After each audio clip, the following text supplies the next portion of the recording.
Hello, ladies and gentlemen, and welcome to the Say Report. I'm your host, Devon, and joining me, my host companion, Sejohn. And usually I'd go Sejohn and let him talk, but before we get started, in a bit of a spoiler for this episode's title, and this is a big episode, this is our Season 8 finale, I am posting up supplemental material live as we record it. So Claude, Hab Guy, Lance, thank you all for reminding me to cancel my Xbox Game Pass Ultimate subscription. I have just provided proof to that in the episode titled Double Blackberry Mtnschewitz in the supplemental material in the Say Report Discord. And if you want to join the Say Report Discord, invitations are available wherever we are on social media. That's Facebook or X, formerly Twitter, as of this recording. Sejohn? Can I come out of the box now? Yeah, you can come out of the box now, Sejohn. How you doing, buddy? It's Season 8's finale. That means that we've been doing this for 8 years now. I mean, I'm feeling pretty good about that. Two presidencies have happened in the time we've recorded this show. Yeah, we sure picked a time in our lives, huh? Didn't we? Well, I mean, one would argue that we started doing this show because of a time in our lives. Yeah. And then, God, we were not blessed to live in uninteresting times, were we, Siege? But enough of that. Yeah. No, go ahead. No, let's move past this. Let's move right past it. Get the ball rolling on some fun stuff. To the title of this episode, which if I've said it once before, you read it before you started listening, and that's Double Blackberry Mtnschewitz. This is a concoction of my own invention. And it's because I was reminded during my birthday weekend of how we celebrated during the pandemic. And that was, do you know that Mtnschewitz has other flavors besides Concord grape? Yeah. It is basically the soda of wine. It's got like a whole line of various flavors and marketing, yeah. So what I wanted to do, since we couldn't go out, was to try all of the different flavors of the regular, like, Mtnschewitz 70-50 milliliter, 1.5 liter bottles. So at the time, we were able to get a Mtnschewitz grape, a Mtnschewitz cherry, a Mtnschewitz elderberry, Mtnschewitz, by the way, not a sponsor, and a Mtnschewitz blackberry. The word Mtnschewitz is going to have even less meaning at the end of this little speech. I just, this is beyond even just you didn't ask if you should. This is like I don't even think science could claim this as a proper experiment. Like what was the impetus at all for this? For wanting to try all the flavors of Mtnschewitz? It was the pandemic. We were all doing crazy things, and accidentally, my like father or sister on their way home stopped at the liquor store because my mother asked for Mtnschewitz because we use Mtnschewitz in our stuffing. The Decker family stuffing recipe, Mtnschewitz is a pretty heavy participant. And they didn't look, so they had accidentally brought home, instead of the Concord grape, a bottle of the elderberry. And we didn't even know that existed. So then we're like, let's go down this rabbit hole. And I'm like, that's it. For my birthday, we're doing a Mtnschewitz tasting. We're going to taste all the crazy flavors of Mtnschewitz. So I was reminded of that when I saw some photos from the Mtnschewitz tasting, and I was then reminded of Blackberry Mtnschewitz. Now, Blackberry is having a bit of a moment in the soda flavor market. It really came to a head with the Mountain Dew Game Fuel from last year, Citrus Blackberry. And a wheels in my head started turning, dear Sejohn and dear listener. What if I combined Mtnschewitz Blackberry wine with the Mountain Dew Game Fuel Citrus Blackberry? And I have in my hand a bottle of Citrus Blackberry Mountain Dew Game Fuel that I half emptied and then filled the rest of it up with Blackberry Mtnschewitz. So here we are on the show tasting my concoction. Yes, can I ask, when did you make this concoction? Last night. You make the mix? I made the mix good. About You've given it overnight to sit. Yeah, you're giving it time for the flavors to settle. Okay, excellent. All right, so I mean, it's like basically a wine tasting I'm doing. So like, it smells robusto. Now for the taste. How are the legs? How are the legs on that Mountain Dew? Oh, it's actually, the legs are beautiful. I gotta be honest with you. I mean, this is delicious. That's what that is. I mean, Mtnschewitz wine is essentially alcoholic Kool-Aid, but yeah. I guess alcoholic Juliade? No, that joke wasn't good. I strike it from the record. But this is pretty great. So if you're looking for a way to like get that double blackberry taste, why not try a double blackberry Mtnschewitz, created by Devon Decker. All right, yeah, Sejohn. Man, what a way! We are starting 2025 strong. Yeah, I love this. Oh man, this is delicious.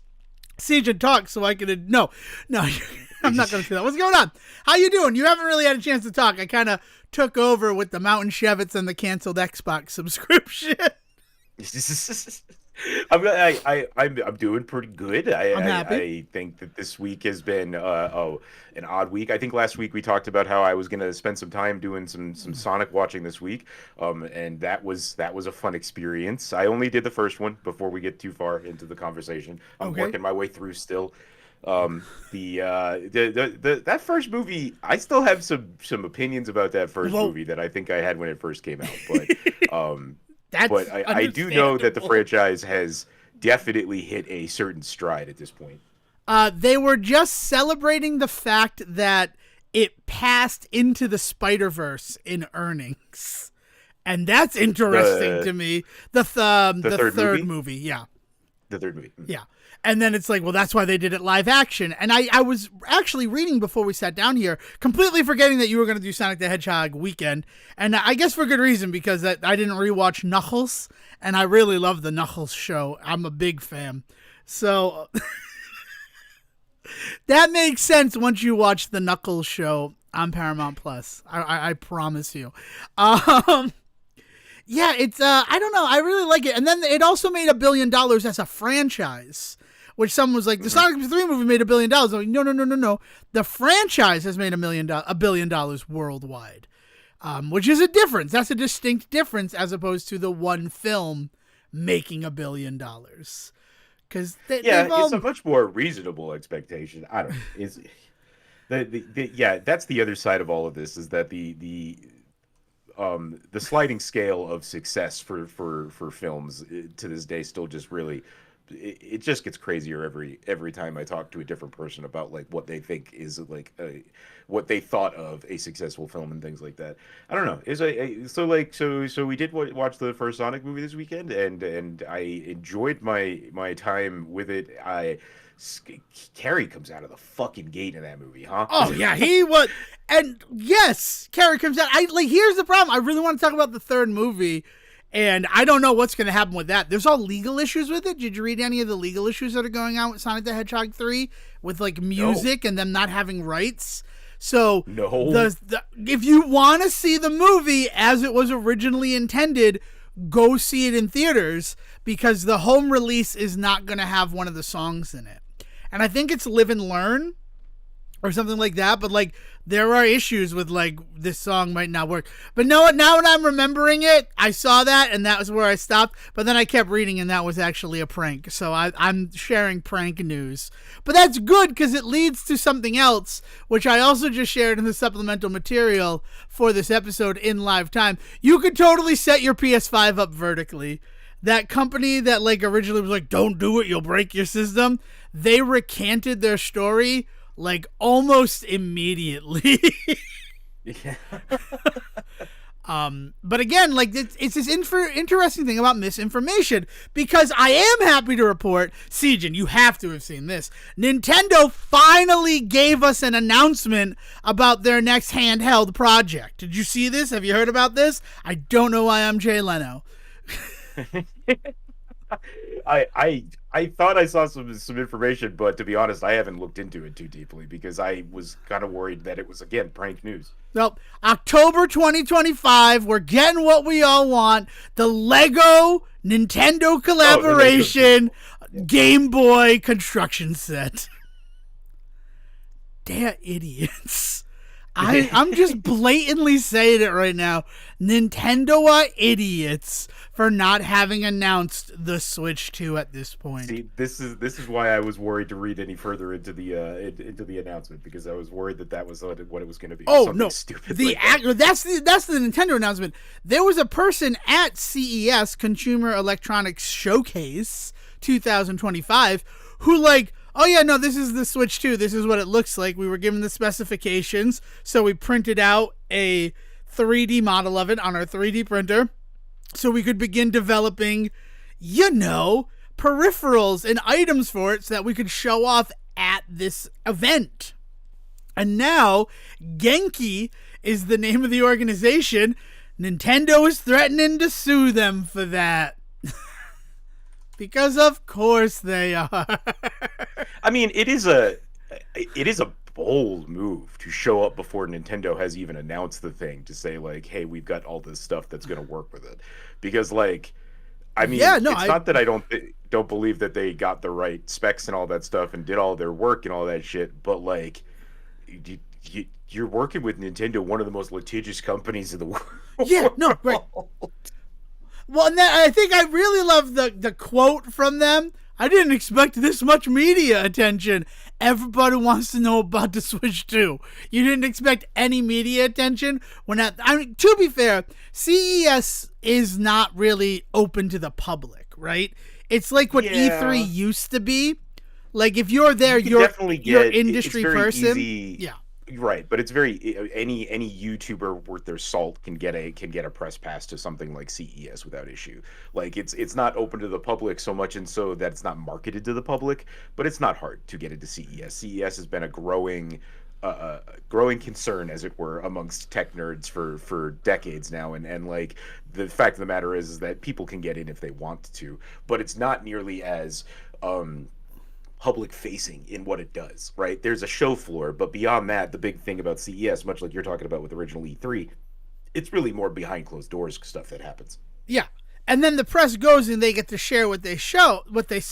So I mean, on some level, I kind of understand, like, they need to be like that one step ahead in terms of the space. I get what you're saying, like, as a growing concern. That's actually a really interesting way to refer to it. Because it is a growing concern as to whether or not this is something that exists in a world where everything on that show floor can be tweeted out in the blink of an eye, right? Mm-hmm. You get press credentials, and even if you're told you are not allowed to report on anything until after the show is over, that doesn't stop the people from being like, here's a photo, but they're not going to report on it. It's like, ooh, what could this be? Like, the internet's such a monster, Sejohn. Yeah, I mean, like, it's an interesting thing, because I don't know what kind of paperwork comes along with a ticket to CES, right? I don't know if these people are sitting down and signing straight up like NDAs, right? Like, I don't think that's what's going on.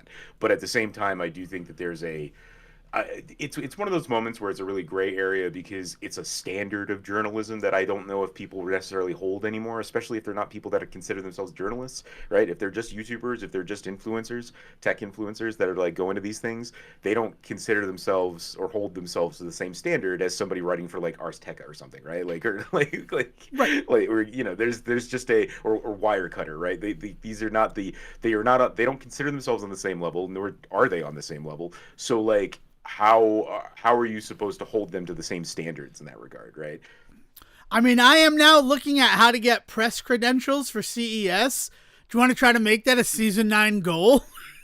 Like, if we could get press credentials for CES, to say report at CES, I think I could pull it off if you could pull it off. You want to but what would we would probably end up talking about stuff that we saw there, right? And what we like, I don't know if we would be like upsetting somebody. I'm not saying we shouldn't do this, by the way. Oh, okay. I'm just making sure that like those chuckle fucks, right? That would figure out something that we weren't supposed to, say something we weren't supposed to, but there'd be no indication to us to do that, right? Because we're not in the field, we're not in those circles.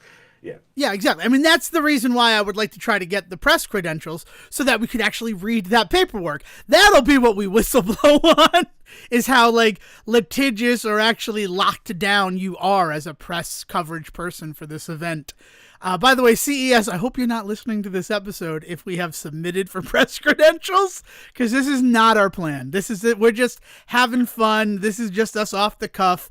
We would take it seriously if we got the press credentials. I just want to see the flying car. I want to see the flying car, and I want to see the latest scary robot sex doll. I don't want to use it. I just want to see it.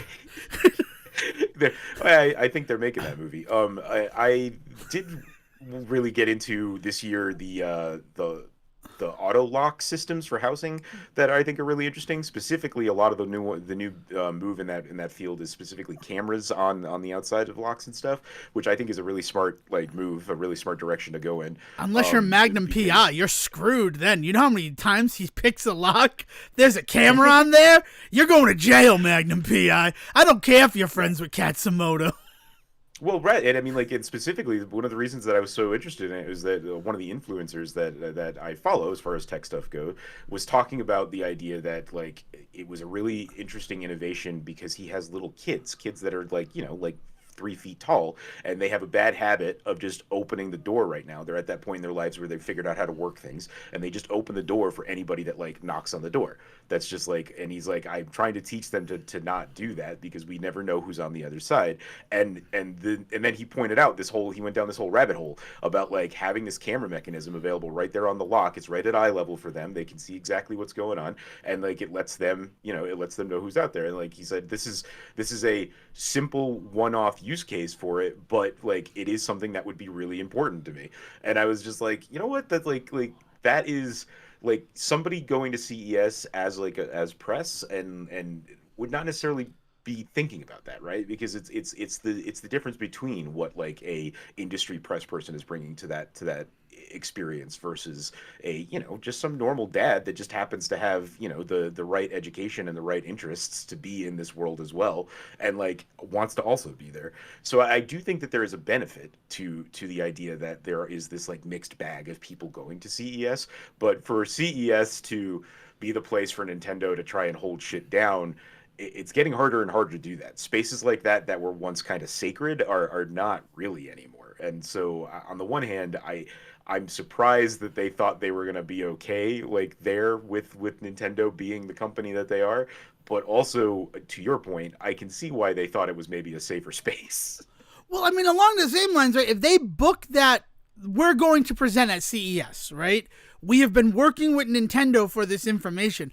Just because Nintendo hasn't announced the system, I mean, you slap a freaking asterisk on there and say that none of this is final. It's all based on communications we've had about what to expect from the system. You should be safe from any sort of litigious nature, right? If you're told, it's such a legal gray area.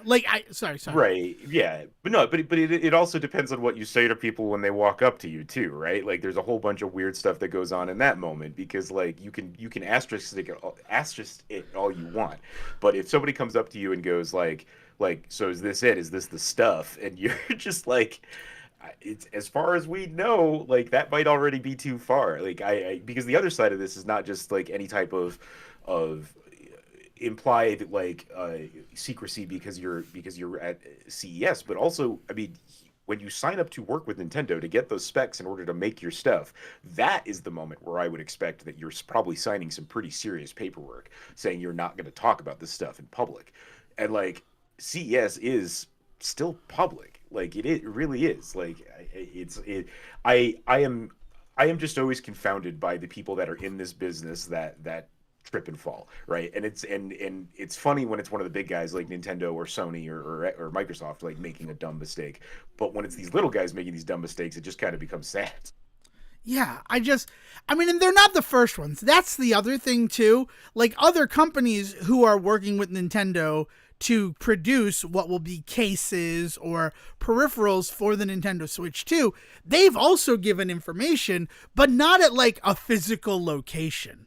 like on Yeah. the internet saying, oh, this is what we've been told by Nintendo. So like we're going to have cases available for the day that it releases. I mean, the other thing that happened this week, while we're talking about Genki actually showing off that like, here's a 3D version that we printed up based on the specifications that were shared with us, and then showing the video that is a mock-up based on those same specifications, like, there were companies that put up pre-orders for the Nintendo Switch 2 internationally that pretty much said it's coming out on April 3rd. Now, again, the Say Report is only reporting on these things. We are not giving any validity to this. We don't know anything more. But I'm going to admit to everybody right now, I took off April 3rd, 2025, in case it's Switch 2 day. I requested the day off. Why would I not? Right? Yeah.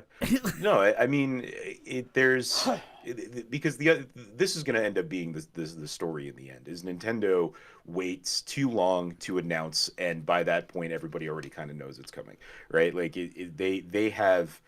they are slowly losing any standing, getting mad at people talking about their shit. You know what I mean? Like, the more people that they go after for openly, like, talking about release dates and product and what it looks like, and they can get out there and say nothing is confirmed all they want. But we talked about this a little bit last time. But at some point, once the cat's out of the bag, you can't get it back in, right? Like, this information is now just going to be out there, and if they don't act soon, misinformation is going to be a big problem for them.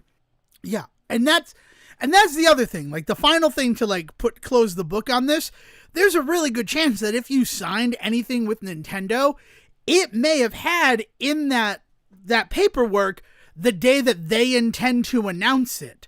So like, you can't announce anything before this day, but then after that day it's fair game. Again, we don't know the paperwork that they talk about. You're right. There was probably some pretty heavy paperwork. And if you're worth your salt, you had a lawyer look over it. There's an ideal that, like, we're going to be in the clear so we can present this information at CES, right? Because it's one of those things. But all it takes is one Target employee who's so far down the chain that they don't know, that they don't have any stake in any NDAs or signed paperwork, and it just takes them putting the product out a day early for people to like get a hold of this shit and run wild with it. You know, like, all it takes is just one person in the chain that is uninformed, misinformed, or completely uninvested to just kind of just do a thing, like show up at CES and hawk product that they shouldn't be, and that's all it takes to get this shit out there. And like, Nintendo knows this, so like, why are they not doing something to manage it on their end as well, rather than just running out and slapping down any news about stuff? Yeah. I don't know. It's crazy. Speaking of that, on the last thing on that topic, Donkey Kong Country Returns HD leaked. Somebody bought it. Again, probably what you talked about. Someone who doesn't care at some retail job puts it on the shelf and someone gets their hands on it. But the reaction to that leak has been the funniest reaction to a leak I think I've ever seen, because everybody's like, bro, I already had it, and showing their copy of the Wii or 360 or 3DS version. Like, nice. What do you mean it leaked? I've had it since 2008. It's been pretty fun. I'm not gonna lie. Everything that's been going on with video games, and I've been playing some video games too. I did not make as good on my timeline as I hoped. It is unfortunate, but I have not finished Dragon's Quest 3, but that's because I only started it on Friday. I had grand designs to start it last Sunday, and I just didn't have the drive to, I'll admit that. But now that I've played for about 3 hours, I'm having a blast with the game.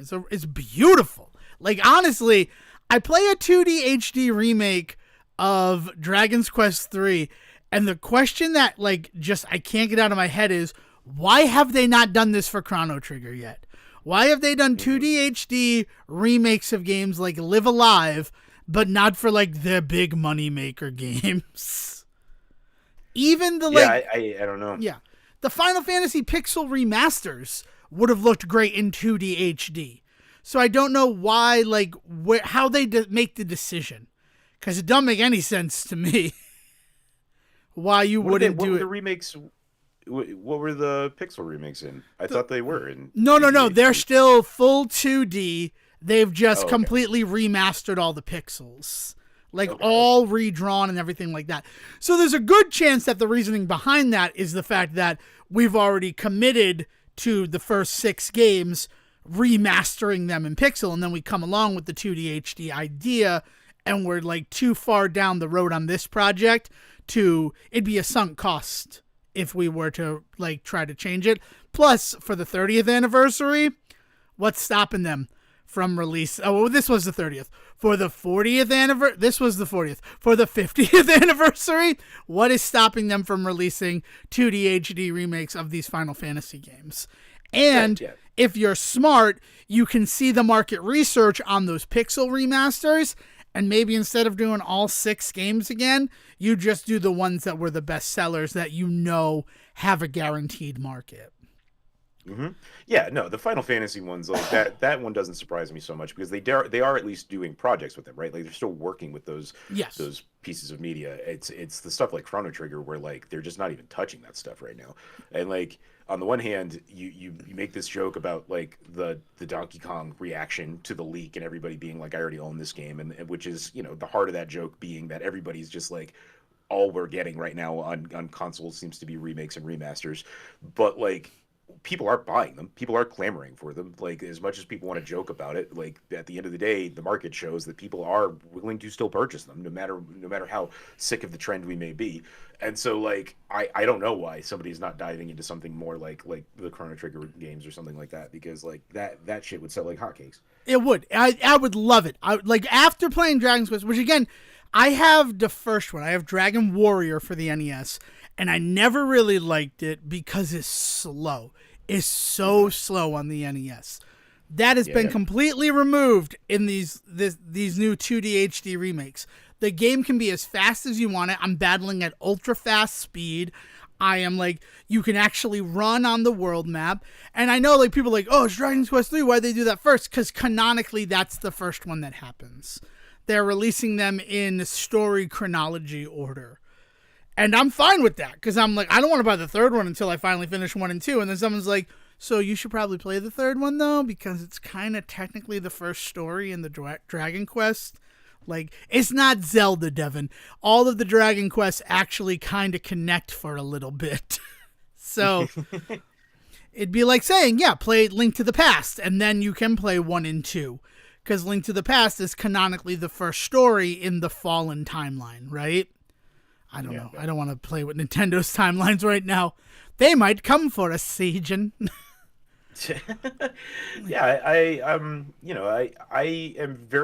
I'm glad that it's a thing that exists. It's one of those things where I don't know if it's something I will ever dive into. Maybe, who knows? Maybe I'll get a wild hair one time and try it. I have not been like clamoring for the Dragon Quest games so much as I have with some other ones, some other games that are out there. But these are, I mean, I'd be dumb to ignore the fact that these are huge games in the history of JRPGs and the history of video games. So like, I get why they're making them, but there's definitely some other ones that I'd be more interested in first. And that's fine. I totally understand that. Like this one, it just looked so good. And it looks even better than the original trailer that they showed when I got the like, oh, I gotta play that game when it comes out. Bug in my ear. No, another game I'm still gonna play. I gotta beat Super Princess Peach. Like, I own it. I think it's still in the shrink wrap. I was so excited after playing the demo and just haven't played it Princess yet. Peach Showtime? Yeah, sorry. Did I call it Super Princess Peach? That's the DS game. Yeah. I mean Princess Peach I was gonna say Showtime. that's a different game.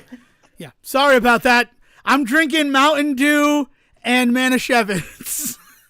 Please give me a wider berth than usual. It's Showtime. The beauty of Showtime for me is that it's a very in and out, like hop in and out game. Like it's not necessarily a game that I have needed to find myself super invested in, because like it's not like when I come back to it I feel like I need to restart, because I was actually just thinking about some stuff with some various Zelda games that I've never finished. Like I've gotten close to the end but never quite, like, you know, did like the final dungeon or final bosses or whatever on. So I was like, I should go back and do those. And then I started going through my list and I was like, oh my God, I wouldn't want to jump into my save on any of them. I would want to start them all again. And I was just staring at this abyss of Zelda games and so like, but Princess Peach Showtime is like the complete opposite of that, right? Like that is a game that I touch every couple of weeks. I decide like I'm gonna do a couple of days on it, and I do, and it's fun. And then for some reason something else comes up and I turn my attention to something else. But it is a very easy game to come back to. Yeah, I'm glad to hear that. I need to finish Luigi's Mansion 3 as well. That was when I was playing handheld, and I had the hoary grips because I kind of hate playing on the regular Joy-Cons. Really hope that the Joy-Con 2 is actually having, like, grip parts, as have been shown in some of these leaks, is true, and it's not just a flat thing again. Like, that would be such a mistake, Nintendo, for the Switch 2. We need some ergonomics. Like, that's why you lost to the Steam Deck. Aside from the fact that Steam already had a built-in library for everybody who bought one, like, ergonomics fucking matter, man. Yeah. Sorry. I will be curious to see how stuff like that comes into play, because so much of the design is so kind of dependent on things like that flatness but we'll see. But like, think about your Switch now, the Switch that you have right now. The only thing that really needs to connect to the dock is the actual console. So, like, you could have them as whatever size you want, right? Like, think about putting some wild ergonomics on the back of that Joy-Con, and then think about all the different positions you have to hold that Joy-Con in currently, and making an ergonomic that works for each of those. So, again, I know it's just a leak, and it can't be given any validity. The ergonomic part looks like it's going to be removable, so that you can choose to have it just flat, but then they have ergonomic choices. That would be really cool. But again, I don't think there's any validity to that. Because of A, what you're saying, but then the B of it all, it's just too wishful thinking that is something they would do. Like, that would add cost to every Joy-Cons. And already at $70, I have to imagine they're still selling them at a bit of a loss. Because there's just so much tech in them. That's the way that they always do with that stuff. Yeah, no, we're right. I don't know. But yeah, so Dragon Quest, I played, are you familiar with Tiny Dangerous Dungeon? Do you know this game at all? No, not at all. So it was done for intriguing already, though. Yeah, right. Well, there's a remake coming of it. It was originally done for a Game Boy Jam, so it is just the 4 Game Boy color palette in the greens. And they released a demo for their remake of it that's going to expand the whole game and everything. And I loved the demo so much that I went and looked for the original. It's $5 on Steam, and I beat it twice this morning. So it is a very tiny, dangerous dungeon. It took me 35 minutes to beat it the first time, 15 minutes to beat it the second time, and that was then knowing where everything was. And I highly recommend this particular product as a game. Okay. Maybe wait until the remake, because already I see the differences between the original game and the new game. Like, the second item that you get is a weapon in the original game, and then the demo goes up until the first boss, and you don't have a weapon at the time that you fight the first boss. So, like, spoilers for that. You need to solve how to beat that boss. But it's pretty fun, I'm not gonna lie, and intuitive. It didn't take me too long to figure out, oh, that's what they want me to do. That makes me happy. So yeah, I recommend the Tiny Dangerous Dungeons. And Sejohn, I want to thank you for the game that you gifted me for my birthday, but I'm game rich right now, so I don't want to. And I know that when I claim Pizza Tower from you, I'm going to give it a lot of my time. Yeah, well, it was, first of all, I was very surprised to learn that you didn't already own it. It's one of those games that I feel like with what it is, like what the type of game it is, I was surprised that you had not already put your hands on it, I guess is what it was. No, it's something I've looked at a bunch of times, but I'm always like, it was always a little bit too expensive, so I'm like, so I'll wait for a sale. And then anytime it went on sale, I already had other games that I was like in the middle of. So I'm like, and I know myself, I look at this game, I know myself, and I don't want to like lose the progress I'm at with these other games by getting sucked into the world of Pizza Tower. Yeah, no, but I am curious to hear your opinions on that once you are able to get your hands on it. Because as somebody that has played that game and, to be frank, is not very good at it, I expect great things from you. Oh, thank you. No pressure. While we're talking about Steam, and we're still in the video game portion of this particular episode, Hori just released a dedicated Steam controller, and it doesn't have those weird touch areas like the dedicated Valve Steam controller had. Nice. Yeah, yeah. By all accounts, this guy is sold out everywhere. Even I had seen it. It was going to be a Japanese exclusive, and then I read that they were going to bring it to America, so I pre-ordered it that day, and it was delayed a month from the day that it was supposed to get here because like they just didn't anticipate as many people wanting it as there were. But here's the thing that I love about it. It functions as a mouse, and it functions as a mouse even if you're not, like, it can do it for your computer. Like, if Steam is open, it automatically makes the right stick move your cursor around, and then R2 is left click, and R1 is right click. And that, I cannot tell you, like, how actually, like, intuitive the whole thing is. It makes me very happy, because, like, I have little mini PCs that I use just for gaming, and the fact that now I can do it all with the controller really changes the experience. Yeah, no, I mean it's a really good quality of life upgrade. I mean, I'm surprised to hear that other systems aren't doing that. Apparently, because I talked to Claude about it, because he still has to pull out a keyboard and a mouse whenever he uses his TV as a monitor.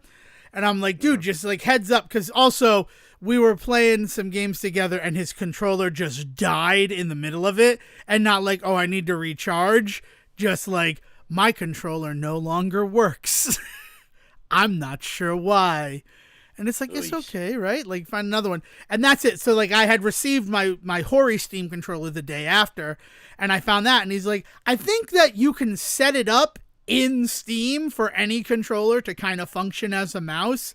But it's nice to know that it's right out of the package with the actual Steam branded controller. And yeah, no, it is real nice to like have that actually just work right out of the box. And I wouldn't have known about it. It was a total, I hit the right stick accidentally and saw my mouse cursor go fucking crazy. So yeah, it's been a good video game time for me. Like, I'm gonna be honest. Have you been doing anything? Like, I know that you were in the middle of some stuff. Like, you got the PS5. What are you gaming on, boy? Brother. Funny enough, I've actually been doing some smaller stuff on the PS5 right now. The big one that I've been spending, the big small one that I've been spending a bunch of my time with is it's a Monsters Expedition through Curious Exhibitions, I think is the full name of it. Oh my god. But it is through puzzling exhibitions. That's what it is, because it's a puzzle game. And it's really like, so when I first was seeing it, I was seeing a bunch of people raving about it and saw some gameplay of it and thought, oh, that does look interesting. But then I saw the price on it. It was a little expensive. It was like $25, and I was like, that's a little bit more than what I would pay for what this game looks like. So I've been kind of sitting on it. But I ended up with some PlayStation cash for Christmas, right? And so like I just figured, what the hell, it's been on my wish list since I got my PS5, and also I keep seeing people gushing about it, and so I snagged it, and it has a build to it and a concept to it that I think is really similar to something like The Witness, in that it is really simple in its concept of what you're doing, right? The Witness is just line puzzles. What you're doing in this one is it's a lot of push puzzles, like we talk about with like Goof Troop and stuff, like push block stuff, except what you're using is trees. And then depending on how the trees are pushed, depending on what if they're laying down or standing up, that kind of thing, they'll behave differently. But essentially, you're just pushing you're pushing pieces around in order to make pathways in order to be able to continue. But the ways in which it slowly builds and like adds to that concept and introduces you to like various things that you probably had access to the whole time, you just hadn't tried it, so you didn't know, like that kind of thing, it really, really successfully builds on this push puzzle concept to the point where you're suddenly doing some wild moves that are moving you all the way across this map. And that's the other thing, is the map is fucking huge. It is. I've been playing it now. I think I've got 10 hours in it, and I'm maybe 60% done. I think they because they also do give you a good percentage counter, and things like that. One of the things I've really been appreciating about the PlayStation is there's a lot of information coming at you in that regard, stats and stuff like Yeah. that.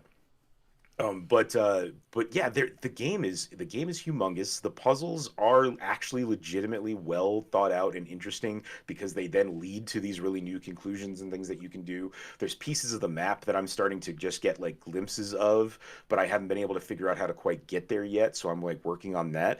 But then on top of that, it's also just gorgeous and like cute. Like it's this really just pleasant color palette. It's really there's no enemies, so it's not there's no danger, right? There's never a moment where you feel stressed. You can literally take as much time as you want between moves. There's no timer or timing effects or anything like that. So there's just it's a very, very, very chill experience, but a really intriguing one. And again, the ways in which they introduce like movement mechanics and like the ways in which if you land a tree on top of another tree this way, it'll make a raft. But if you land a tree on top of a tree this other way, they may make a path that doesn't connect yet. But you may need to then work your way around to the other side of an island and then drop a tree that way, and then suddenly you'll get your raft. It's a really, really intriguing concept.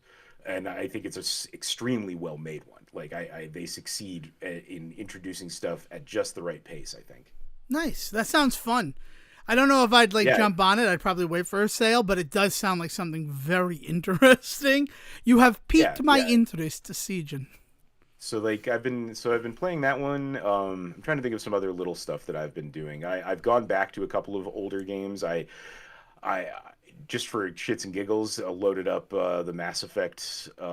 What do you call it? The anniversary edition, like the trilogy edition that they put out on the PS5 just to see. Looks gorgeous, fantastic. That was fun.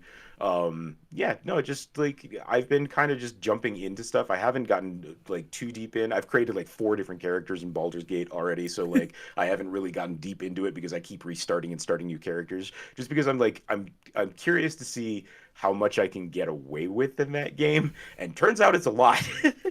Yeah, You no, can you that's can do all sorts of things differently if you really want to. That the systems of that game are fucking deep, and I love it. that sounds awesome. I don't know. I don't think I'd ever play that game, and I feel bad about that, but I know myself, and I know the types of games I'm interested in, and that one just Sure, does yeah. not, Yeah, no. jive But with me. it is right up my alley. And like I said, the fact that I've restarted that game 4 times and have never done the same thing like once is amazing. to That's me. awesome. That sounds me. I like a game where every time I restart it, it is the same up until I make the decision for it to be different, and usually against the wishes of the creator. That's good. So I'm glad. Yeah, I'm the glad game that has you're been going using it. okay. I am happy that you're using the PS5 and that it wasn't like an expensive paperweight because some people do it. Can you answer a question for me? Because this is something that has been like scratching at the back of my mind. Did it come with Astro's Playroom? Your PlayStation 5? Yeah, it came with Astro's Playroom, but it didn't come with Astrobot. Right. Well, I mean, Astrobot is technically the sequel to that. So that's why. So, like, I know that you're interested in Astrobot. Definitely finish Astro's Playroom first, though. Like, it's a good Okay. game. It's a full, complete game, in addition to being, like, a tech demo for everything that your PS5 can do. But you had mentioned that one of the reasons you got the PS5 was because, like, Astrobot's kind of the killer app. You have what was the killer app before Astrobot already for free on your PS5. And I want to Interesting. make sure. Okay. What was that? I didn't realize that. Like I thought it was again just like a tech demo. Like I didn't realize it was like a full game. I haven't Yeah. even really touched it. It is a full game, and like that's the reason why. Like this is sort of a PSA for the PS5. Maybe we're going to be doing those more going forward. I feel like we've done it the last 2 episodes anyway, or maybe it's just this weird chunk in the arc of the Say Report where like I'm finding out new things about my PS5 and sharing them as PSAs. But PSA for the PS5. If you got a PS5 recently, because with the Pro the Slim seems more manageable, or like Astrobot's this killer app, you do have a full game that comes with it. Sejohn just confirmed that for me. That's why I wanted that done. And like also play Astro's Playroom, and if it's not your style, then you're not going to be wasting money on what is the game of the year.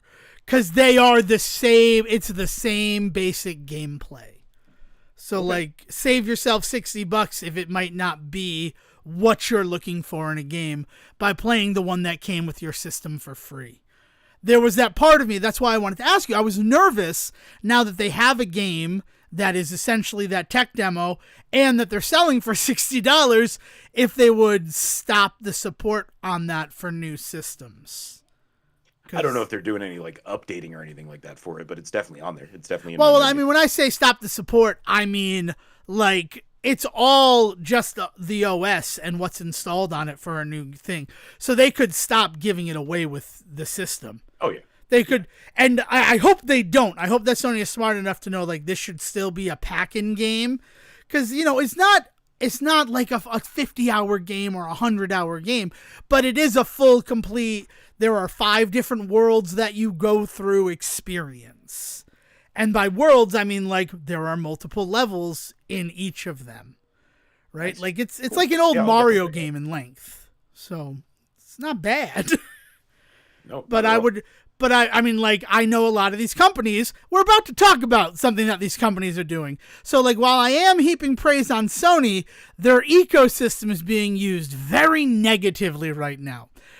So I wouldn't be surprised if, with Astrobot and its success, they tore out Astro's Playroom so that, like, if somebody like you, Sejohn, were, like, to get Astrobot, really enjoy it, and then want more, you'd have to pay, like, $15 to $20 for that original pack-in game with the PlayStation 5. No, the only game that they've never put out that I would buy in an instant, but man, they just seem to have completely forgotten about it, is the original PS3 tech demo-y game, Pain. Do you remember that? I didn't get one at the time where that was included with it, so. Oh man, yeah, it was a physics-based game where you would basically slingshot humans into like a city environment, and like depending on what they hit, cars and red barrels and TNT boxes and stuff, shit would blow up and things would happen, and you were trying to cause chain reactions to get more points, and it was just like they had a whole bunch of different characters you could fling. I think there was even holiday updates to it at some point, so there was like a Santa or like a gingerbread man and shit like that, and it was just so much stupid fun. We would spend hours playing that game, and it came with the fucking system. It was so wild that we spent more time doing that than I think when because I bought the Metal Gear Solid 4 edition of oh, then I definitely do have access to it. I just never played it, because that's when I got mine too. But I did it because I wanted the backwards compatible PS3, and that was the last backwards compatible PS3. So when Soul Calibur 4 was announced, Soul Calibur being now I have to buy the system game, and also like that's a mistake then, Bandai. Keep making Soul Calibur games, or I'm never gonna buy another console. You keep getting those really weird license deals. I want to beat the shit out of people. I want to be the Charlie's Angels from the 2000s movies in the world of Soul Calibur. That's what I want. Bill Murray. Yeah, but not Bernie Mac though. Let's keep him. R.I.P. Bernie Mac. I don't want him getting beaten up by Valdo. That makes me, I've just created an image in my mind that makes me sad. And it's not just because Valdo's involved. But yeah, I never played that one. That sounds like fun. But no, now it's time to turn to the dark side of this whole conversation. So for PS Plus Essential, so the lowest level of PS Plus, which is required to play non-free online games with others, because you don't need to have a PlayStation Plus subscription to like play Marvel Rivals or Fortnite, which is weird, but I also get it. I don't know. The whole thing is strange to me. I don't think you do. I might be wrong on that. I've had PlayStation Plus since, like 2010. I'd be very surprised to hear the PlayStation was okay with you playing online games without paying for their online services. That was kind of the whole point of PlayStation Plus. You keep talking. But I do know that like a lot of this, like Nintendo, for example, any free to play game, you don't need Nintendo Online. Like, you can play Fortnite without Nintendo Online. It's games that you have to buy that have an online component that they're then like, and you need to pay us to access the internet on this machine. Which I didn't realize how fucked up that was until I started gaming on a PC, where, like, online is just included. Holy shit, you totally can, at least according to Reddit. Yeah. Yes, you can play Marvel Rivals perfectly fine without PS Plus with all social and online features available, including group chat and voice. Yeah. Okay. Which is why they have to then add, like, perks for being a PS Plus member and playing Marvel Rivals. The Season 0 perk being a costume for Spider-Man, which totally hews in line with the whole Sony of it all, because they love freaking locking Spider-Man shit behind being a Sony user. And can you blame them? They bought Spider-Man when they could have bought Marvel, and oh, the world we live in. I'd like to Sliders visit that universe sometime. Yeah. Sliders. But yeah. So PlayStation Plus Essential, the lowest level, which again, as we've just confirmed, based at least on Marvel Rivals, but I think it's true that any free-to-play online game, they do not gatekeep behind PlayStation Plus. It's only so that they get that extra money if you're using games that they published. It's very strange. You get as a free game for the month of January 2025, Suicide Squad Kill the Justice League. And so yesterday evening, we did some time to see if you can still play online Suicide Squad Kill the Justice League. And so my first, the TLDR, or I guess the TLDL, Too Long Didn't Listen, is you can. Even though they said we're shutting down support for Suicide Squad Kill the Justice League, there are still servers so you can play online. Which means that Sejohn and I, we're going to have a production meeting probably later today after this recording. We might be playing through Suicide Squad Kill the Justice League. I am going to say, this fucking bothered me.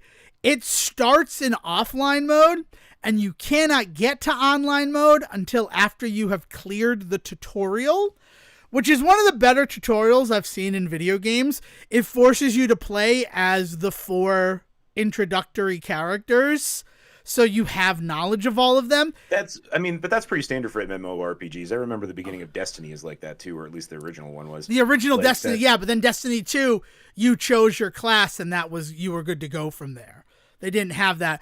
I was more thinking about Gotham Knights, because I fully expected Gotham Knights to make me play as each of them, and it does not. You get to choose who you play as. And if you're not into Tim Drake as Robin, you will never have to play as Tim Drake Robin in Gotham Knights.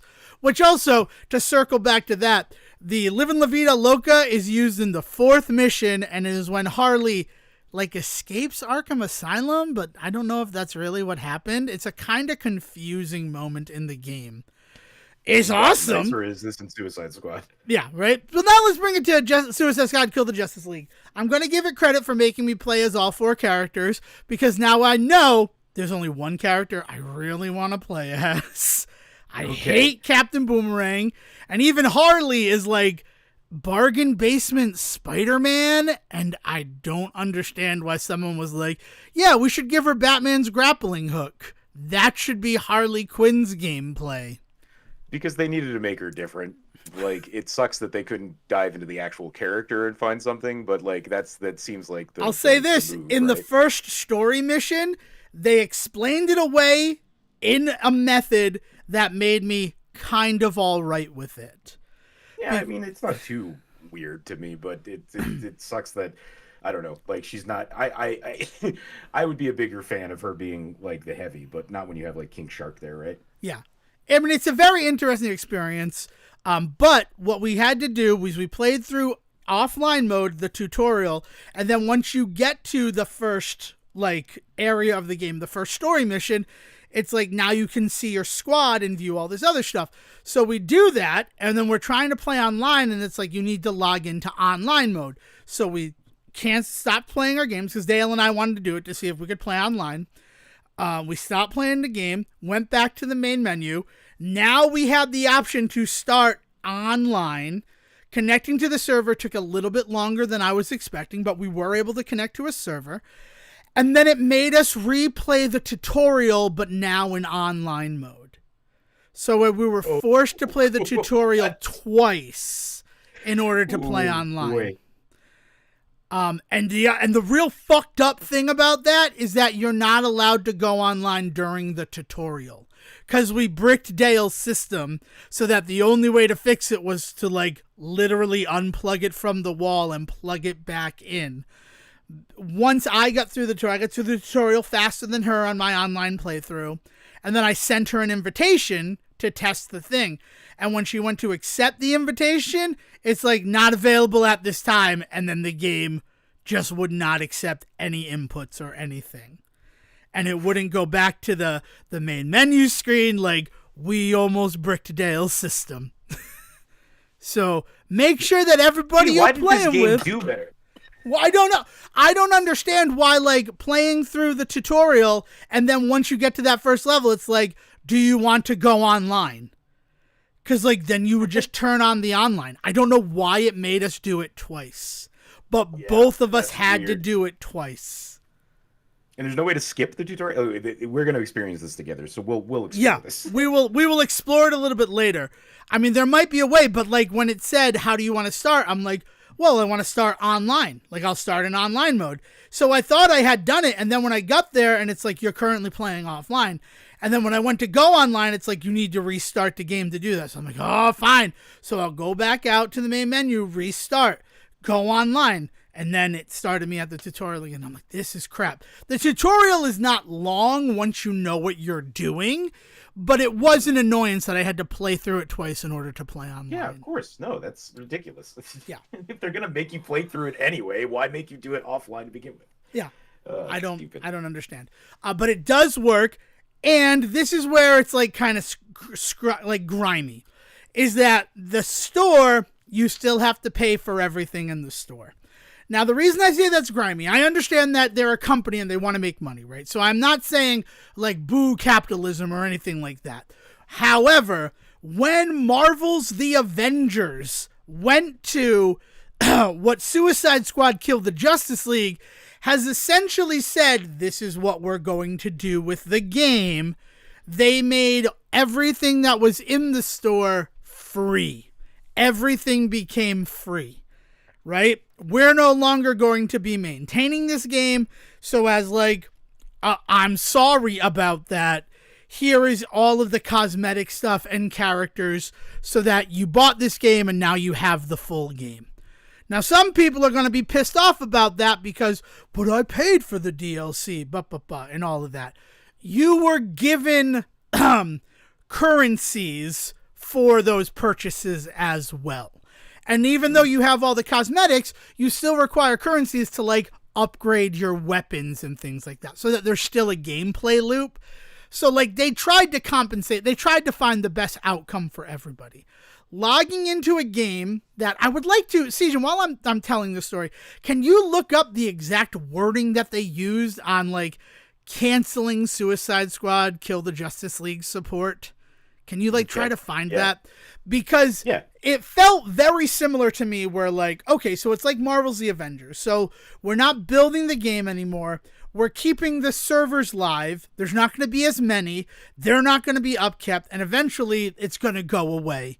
Like, certainly down the line. But, you know, you're still going to be able to play online with people is what they said. And here's all of the cosmetic items, which was one of the only reasons to be online and play the game, to earn money or to give us money, is now free and you own it because we have abandoned this game after 2 years.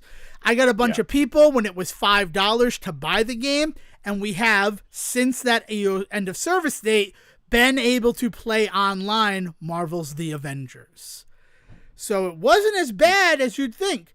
So when I log in to Kill the Justice League and they're like, yeah, we're still selling everything and please buy currency to buy this stuff, I'm like, well, this feels really grimy and gross because PlayStation gave this game away for free And now there's this huge market of people who didn't pay for it, who can now do those weird mental gymnastics to use well, I got the game for free, so if I can spend the money to get cosmetic stuff, like it's not as bad as it was before.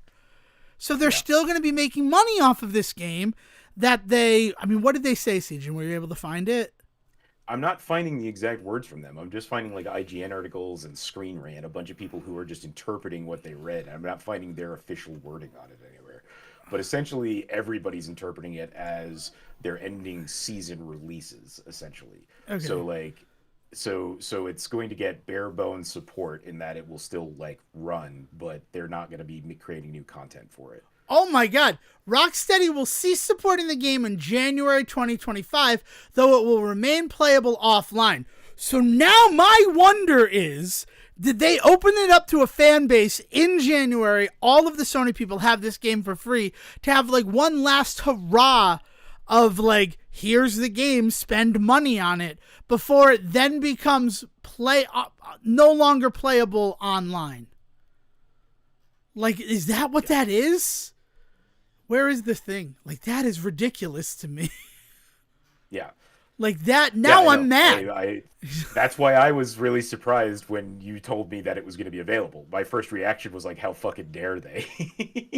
Because that was the little bit of news that I had gotten on it was that my understanding was that this game was going to basically be dead by the end of 2025. Like it was going to be an unplayable mess by the end of 2025. There have been talks about trying to unlock more offline content, but one of the main criticisms of the game was that there was so little offline single player content. It was all about getting online and getting on with your friends and buying stuff in the store and doing stuff and showing shit off. Like they were so leaning into the online multiplayer side of it that when they announced that they were no longer going to be supporting it, I don't know if that meant online or not, and they never really seemed to clarify that with anybody. Yeah. Like there's also now apparently word going around that they have denounced it as canon in the Arkham universe. Well, that's not surprising. And honestly, it had a lot of it starts with the trailer like story scenes for season 4 with Deathstroke, and Deathstroke spoilers for Suicide Squad Kill the Justice League, a game that Rocksteady might be killing at the end of this month based on just what I read on Wikipedia with like, it's going to be done in January 2025. Like, I'm like, now I'm even grosser. Like, I like vomit in my mouth, kind of like grossed out by this. But Deathstroke's whole thing is that he's essentially Jet Li from the One, going through different universes, killing their brainiacs. So, like, they have introduced that there is multiverse travel in the world of the game. So to make it non-canonical in the Arkhamverse seems like a hop, skip, and a jump.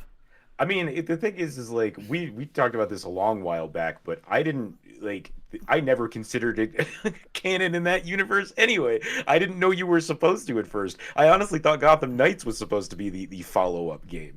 Yeah, no, I don't think either one is now. I think both of them are. Neither one of them is. I don't know.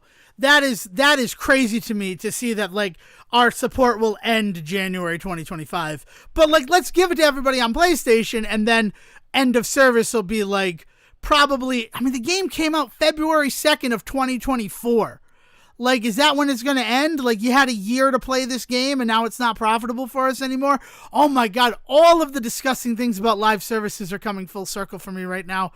And it's blowing my mind, and I'm sorry for this to be happening in real time. But, like, here's the other thing. Playing the game last night, I'm like, what were people's fucking problem with this game?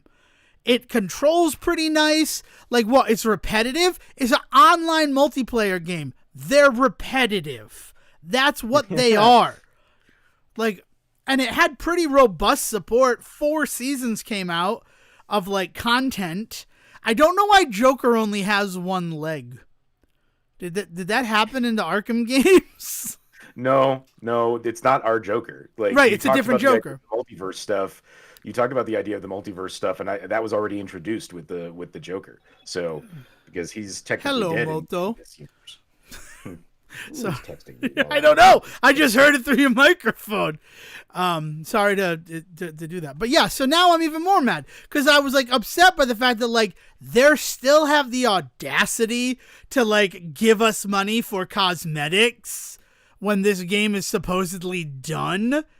And like, and here's it for free to everybody who has PlayStation Plus. Now like to think that the game could like no longer be playable online by the end of this month, I'm even more angry. Because I thought it was ending at the end of 2024. I didn't know to January 2025. Did it get a month stay of execution because PlayStation Plus made a deal with them? We need to move on to something else, Sejohn. Because I'm like, now I have too many questions and like I'm not going to be able to solve them while I'm not chained, but like shackled to the mic and doing a show. Like I'm going to dig into this. I don't know. I don't know what the state of things is going to be going forward with this game. I don't know like what that's going to set up for. I mean, I'm trying to think of like tentpole PlayStation games coming out, there's not many, right? There's plenty for me to look back on right now, but I can't see too many coming at us. Let me check that real quick. 2025 releases. Yeah. Best new and upcoming PS5 games of 2025. This is from PlayStation itself. Ghosts of Yate, Hell is Us, Assassin's Creed Shadows, and Doom the Dark Ages, Death Stranding 2 on the Beach. And then these other... Death Stranding goes Hawaiian. That's essentially what it is. Like a Dragon, Pirate Yakuza in Hawaii, Little Nightmares 3, Where Winds Meet... Dynasty Warrior Origins, Borderlands 4, Forever Skies. Stop me if any of these sound interesting to you. Five Nights at Freddy's, Secret of the Mimic. I mean, like the big thing is that you've named a bunch of games that I don't think are going to be PlayStation exclusive. Yeah, right? Like I think Ghosts of Yate is the only one that is like essentially a PlayStation exclusive, and even then it's going to eventually come to PS, right? PC, sorry. PS is what PlayStation is. Yeah, like none of these are definitive PlayStation-only games. That's fun. I might be able to get down on some Doom: The Dark Ages. I do want to. If it's, I really liked the two Doom remakes, Doom and Doom Eternal. Yeah. So I'm gonna need to see the Dark Ages before I jump into it. But then, like, that's crazy that the Doom game would be coming to PS5 when, like, isn't Bethesda now an Xbox-owned studio? So, like, I know you're playable literally everywhere Xbox, but, like, keep some of the cards in your freaking pack, man. Like, I know people aren't going to like that, and people are going to be mad, but, like, I don't know. I just don't get video games right now. And I'm, like, really blown away by... I thought Kill the Justice League had already been like, we're done. Reading that January 2025 is now their EOS date really kind of like makes me angry. I was angry when they're like, buy our freaking currency and buy, costumes for these characters. I'm like, why? Why would I do that? Your game is done. And, okay. I think I've calmed down a little bit, Sejohn. I think I calmed down a little bit. Is there something else you'd rather talk about? I'd like to talk about Den of Thieves Pantera and the fact that that's the name of the movie. Not to call back too much to me losing my mind about pop culture Jeopardy. Apologies to everybody who had to endure my rant last week. And welcome to anybody who may have been brought in because of it. But it is being marketed as Den of Thieves 2 Pantera, but the title card and the rear title card just call it Den of Thieves: Pantera, and that's the better title.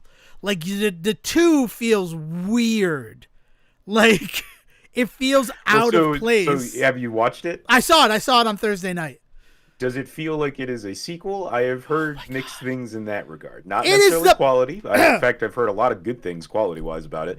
But I have heard a lot of people say that one of the reasons they like it so much is that it's not actually a sequel to the other movie.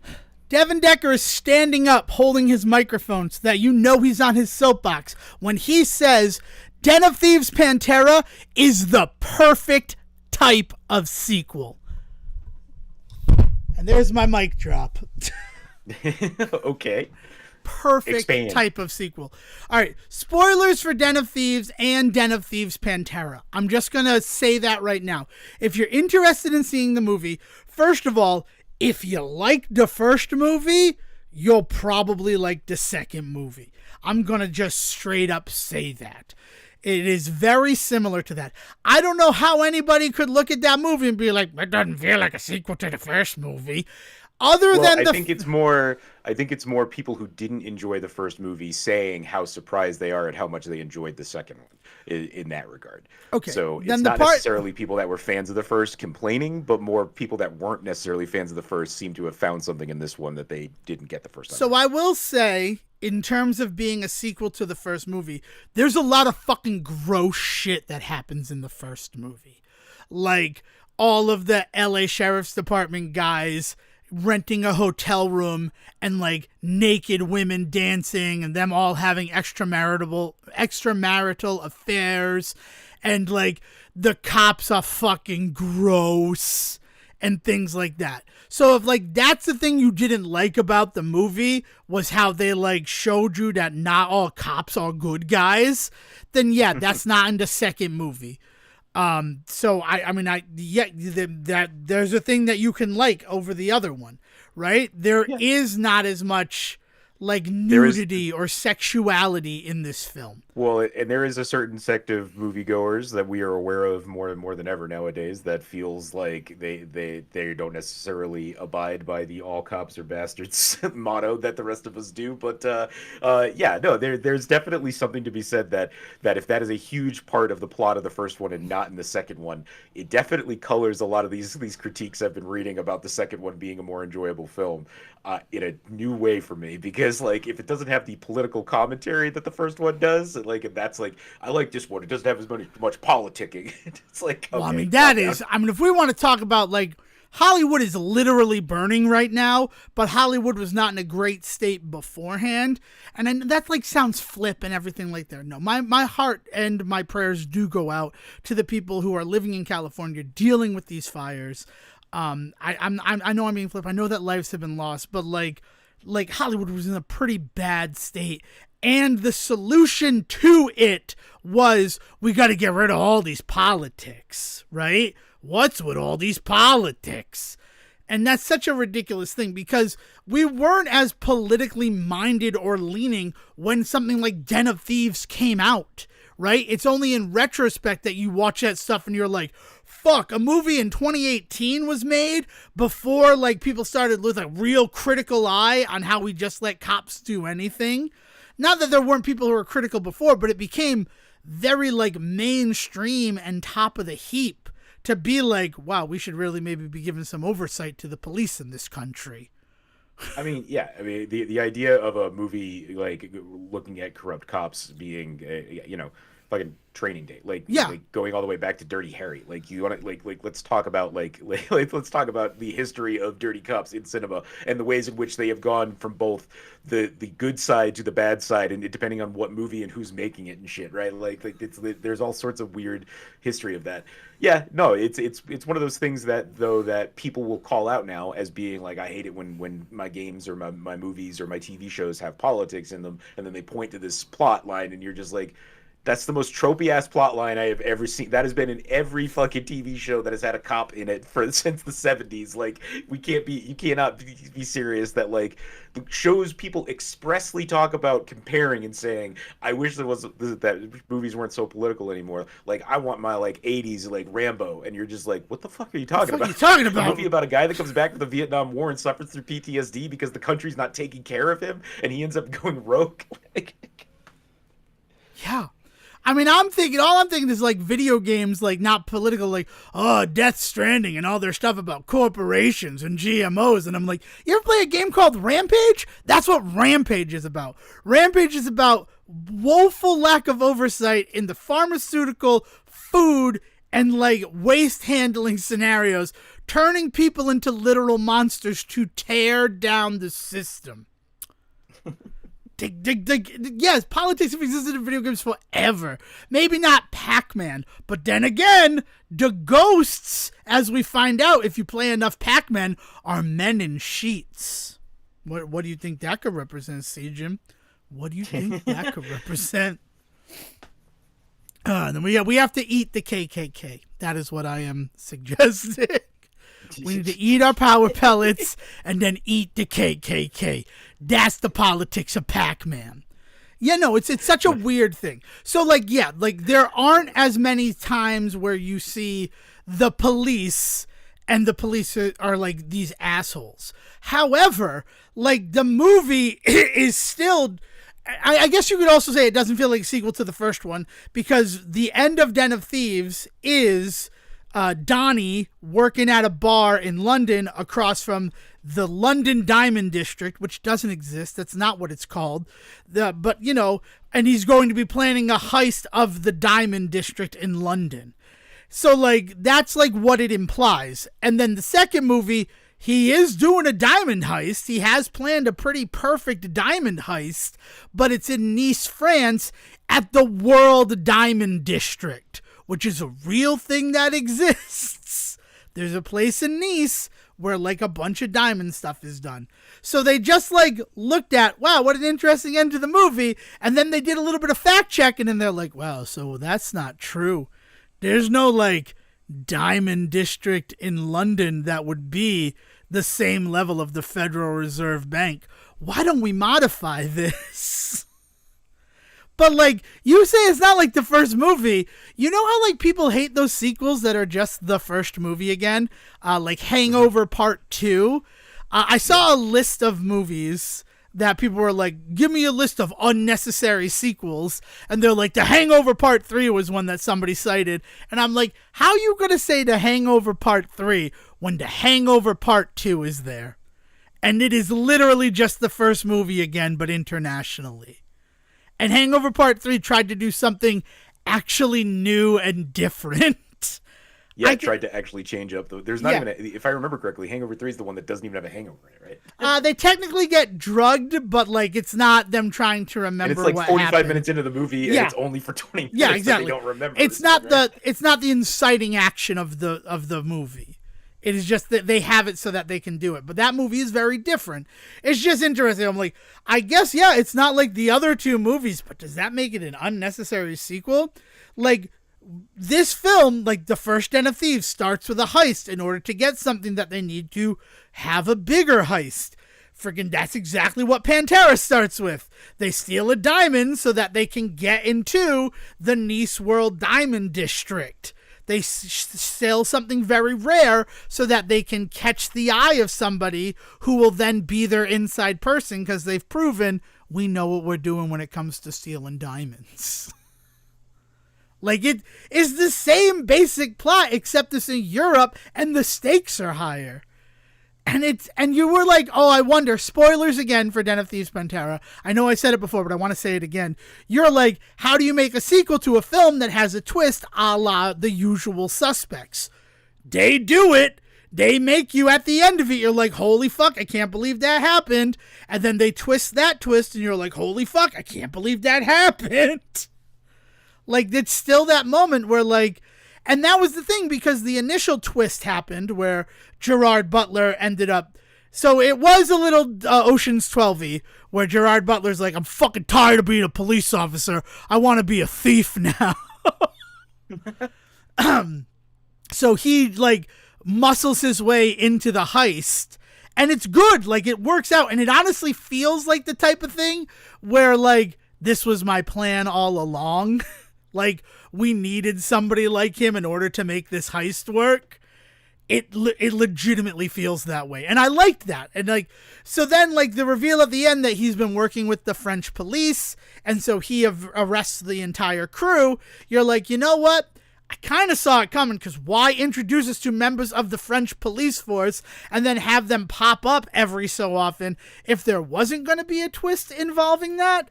And I'm like, and you know what? I like that because Donnie got one over on Gerard Butler and now Gerard Butler got one over on Donnie. I'm sad that their little man romance, bromance is a word that I forgot just now. wasn't 100% for real, but like at the same time, I'm completely fine with like this working, right? Like that, like he fucking played him the way that he got played the first time. That's an interesting end to the movie. But then there's still like 10 to 15 minutes of movie left, and it turns out that he helps Donnie escape from jail so he can join another heist crew. And that heist crew is actually just the mafia. Let's just be honest about it. Let's not disguise it. It's the friggin' mafia. He's working for the octopus now, and the octopus wants Donnie to work for him because not only did he steal his powerful diamond from him in the first scene, he also is able to steal it back and get it back to him. So like you've passed the job on the job training exercise. You work for me now. And, like, there could be a Den of Thieves 3, and it would be, as long as it's the same writer, which, like, Christopher Gassett, I think is his name. I want to make sure I get his name correct, because I was really impressed that it was the same actor, same writer and director as the first film. Because, like, that's how you do it. Oh, my God, they changed the name on IMDb from Den of Thieves 2 Pantera to just Den of Thieves Pantera. That makes me happy. Yeah, Christian Gudegast, or yeah, that's something like that. Gudegast. He's the writer and director of both of them. So, like, when I say it's the best type of sequel, it's like, oh, I'm back in the world again. And it's just more time spent with characters that I already know I like.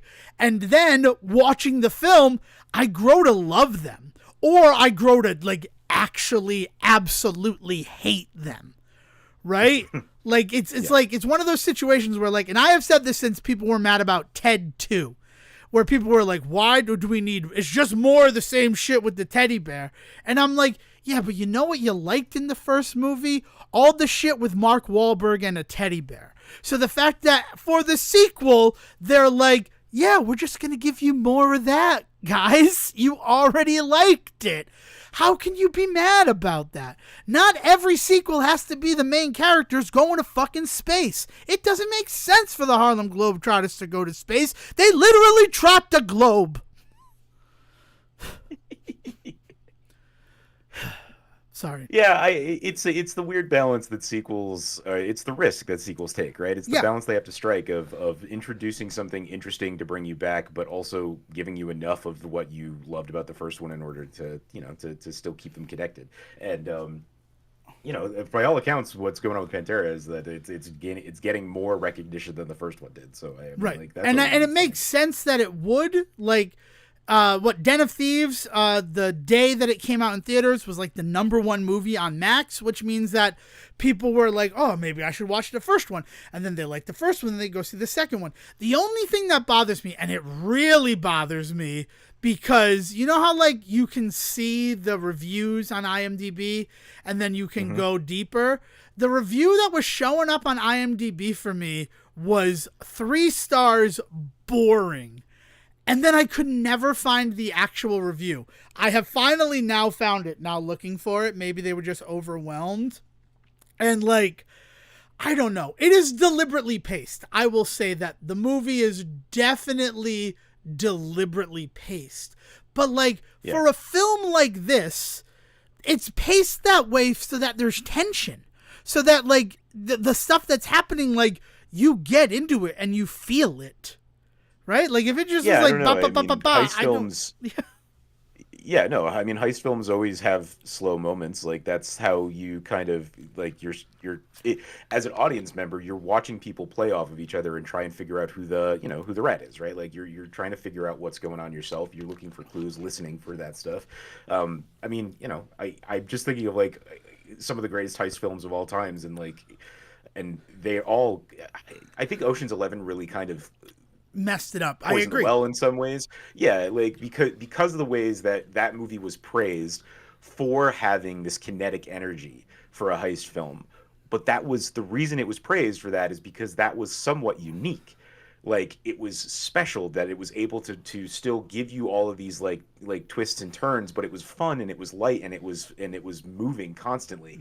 That's what made Ocean's 11, Ocean's 12, and Ocean's 13 different than the other films in the genre. It's why they are held up in the way that they are. But I think nowadays people kind of look at heist films and expect them to be like that as the standard, not remembering that like old films like Heat and shit like that, where like you just had long conversational moments where you were trying to figure out like how people were going to get got, like you were trying to figure out who the real bad guys were, things like that.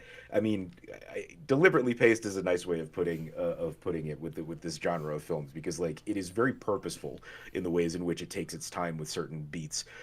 But that can bite it in the ass. There's definitely plenty of movies where that ends up, slowing down the movie to the point where people don't enjoy themselves. Well, sure. I mean, like, let's look at Ocean's 11 to Ocean's 12.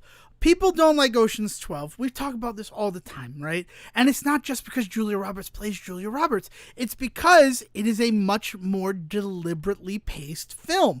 And they tried to have their cake and eat it too by the fact that, like, it's 3 heists. So, like, when the heists are going on, it's going to be kinetic and fun. But then there's going to be, like, a little bit of time where we regroup and we just live in the world of the Ocean's gang before the next heist, which will be kinetic and fast. Like the thing that always got me about Ocean's 12, and I will admit that the first time I watched the movie, I was bored to tears by it. Right? I was also young, and I think I had something else I should have been doing, so like I wasn't able to sit and marinate in it. But that movie from the beginning is very obvious where like, this is how we're telling the story of Ocean's 12. We know you liked the first one. We couldn't do it again right out the bat. That would have been boring. I don't know. Yeah, I don't know. I don't envy anybody that has to work on a franchise. Like Yeah. the idea that you need to step in and try and carry on a legacy that you maybe didn't even have to do with the first, like you may have been in the even more unfortunate position where you weren't even involved in the creation of this universe. But like it's not an easy task, and the problem is that we figured out that you don't have to be stellar at it, because like sometimes just knowledge of the first alone will be enough to get people in the seats, and then that's where like some really shoddy sequels come along. But like I just think of like, I think a lot of people look at movies like Aliens, right? Where they really look at the ways in which that movie completely flipped the formula on its head from what the first movie was, to the point where there are even some people that will talk about the idea that like it just feels like a different franchise, right? But even in that same vein, just to stay in the Cameron well, I guess, is Terminator 2, right? Like where introducing the idea of a good Terminator is like a whole like flip the script moment, and like it really turns the whole thing on its head. And like they look at movies like that and they think that like that's what they want in every sequel. But then in that case, not every movie needs that kind of storytelling, right? Whereas like some people do want to just kind of come back to the same familiar thing, but just with something just a little bit new, something a little different this time around. Like I'm a big fan of both of the Robert Downey Jr. Sherlock movies, right? The Guy Ritchie ones. Mm-hmm. That like I think that they're both fun movies, and I was extremely pleased that the second movie was basically just a continuation of the first. There's the introduction of Moriarty like really kind of amps things up a bit, but beyond that, it is very much in the same vein as the first one. I like the familiar sometimes. I do like it when movies get weird and get wild in their sequels, but I more often than not am coming to a sequel for a movie because I want more of the same. So well, I find it very hard to use that as a knock against a sequel film. Not to go back to video games, because we're like pretty established in film right now, but that's why I don't get when people are like about the Mega Man games, when they're like, eventually it's just the same game but with different bosses, and it's like, yeah, did you hear the different bosses part? If Mega Man 4 were the same robot masters from Mega Man 2, and then you have a valid complaint. But like, it's just a formula that it's following. It's such a, sequels can be almost anything, right? Like, there's no set way that a sequel has to be made, and it's why it's such an interesting part of cinema, is the fact that like every sequel is not going to be the exact same type of sequel, right? Look at Mamma Mia, Here We Go Again, right? The fact that they sat down and they're like, how the fuck do you make a sequel to Mamma Mia? Hey, what about The Godfather Part 2? What if we do that for the Mamma Mia sequel? Because that's the formula that they followed for freaking the Mamma Mia sequel. was let's look at Godfather Part 2 and use ABBA songs with the Godfather Part 2, which now I kind of want to watch the Godfather Part 2, but with ABBA songs in it. I know it would be woefully anachronistic, but still. I'm just, Oh man. but like that's the thing. Or you can look at sequels like something like the Friday the 13th movies, right? Where like the only thing that's really coming back is the killer, right? And then it's a whole new slew of people who have to like deal with this monster now. Right? I mean that's a little weird cuz like aren't the first 4 the same group of kids? No. No. There's not like that one kid who like pulls it all together, Tommy or whatever. It's been you're so talking about Corey Feldman who gets like pulled in eventually in like is it Manhattan or So yeah. there's the whole so he's thing. in like 2 or 3 of them. Yeah, Yeah. there are 1 or 2 characters that continue through in some of the movies, Yeah. but he's not in the first ones. Tommy's not But- in the first like 3 movies. Yeah, I just think that like they tried to make like the first 3 films in that feel like one story, which is why Chapter 5 is the new beginning, right? Is that like the final Yeah. chapter and then a new beginning, and then I mean, well, famously, the very first movie, it's not actually Jason. Yeah, no, it's Jason's mom, right? Yeah, so, right. So, Yeah. like, I mean, so that's where you get kind of caught up there, like trying to connect those movies together. They take a very supernatural, like, big step in the second one that like. Well, then Jason Lives, which is my favorite of the Final Fantasy Fantasies of the Friday the 13th movies. Is that the one with the heart? No, is that Jason Goes to Hell? That's the one with I don't know what you mean by the heart. Jason Lives is the one where the guy who's been hunted by Jason is like, I'm convinced he's not really dead, so I have to go and stab him in the heart to make sure he's dead. Oh, right, forever. and then he gets hit and then by he lightning. Gets hit by and it brings lightning, him and to he life. comes to life, and it resurrects him. And then No. There's one of them where Jason is resurrected because I believe it is a health like a morgue worker eats his heart and becomes Jason himself. It's essentially.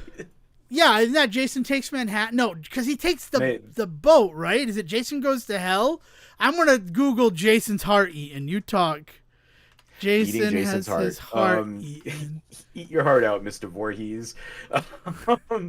But there is, I mean, the concept of the sequel and like the returning to characters, and I mean, like, and then we're only a step away at some point when you get far enough away in a sequel from what happened in the first one to looking at things like reboots and remakes and reimaginings, and people just get really offended and upset by like this stuff existing. But like we've said before on the show and have said even this very episode a million times, this stuff's not new.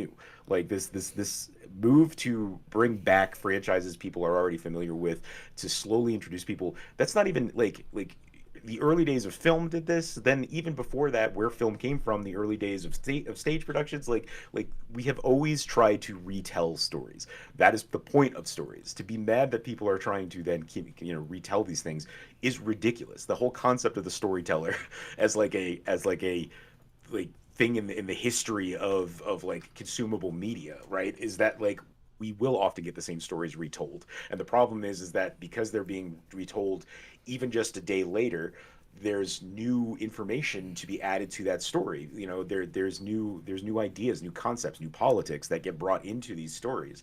And like that's what makes them interesting. And so like bring it all the way back to Den of Thieves, right?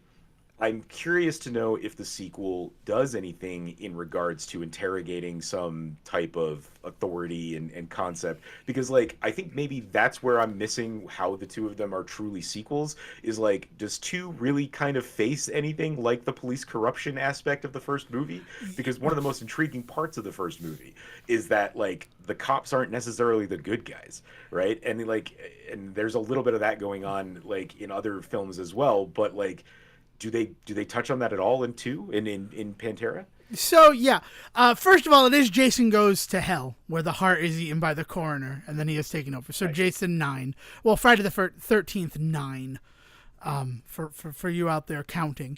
To go back to it, Den of Thieves 2 really removes the police from it, which I think in the political climate that we're in and where we're at with police officers rather than focusing on the duality of thieves, of cops and robbers, right? Let's like make it sound sort of like sexy. Instead of focusing on the duality of cops and robbers, like Gerard Butler at the very beginning of the movie goes to the Federal Reserve and is like, I believe I found the guy.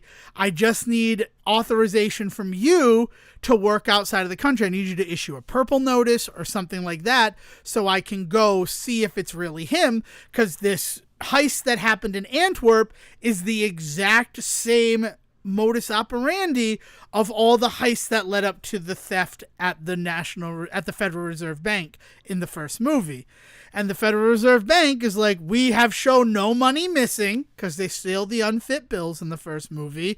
And even if we were robbed, there's no fucking way on the international level we would admit that we were robbed. And that's what issuing a purple notice would do. Right? Then we would have to admit that one of the most secure facilities in the United States was robbed, and we cannot lose the face. So what he does is, at one point in his career, he was deputized a U.S. Marshal when there was some big manhunt going on in California. He got deputized as a U.S. Marshal, and he still has his U.S. Marshal badge. So he talks to his friend in the FBI, his friend, sort of his rival, enemy sort of guy in the FBI from the first movie, played by Frankie Rizzoli from Rizzoli and Isles. He talks to him and he's like, so I have this. He's like, yeah, but you didn't re-up your deputization, right? He's like, no, I'm definitely going to be going over there illegally with this and hoping nobody asks too many fucking questions.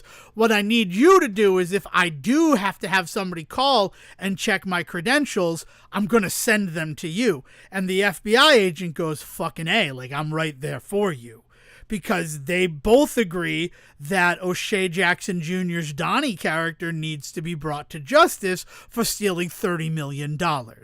So there's that corruption right at the top of it, right? And then when he first arrives in France, he goes and he meets with a French police group called Pantera.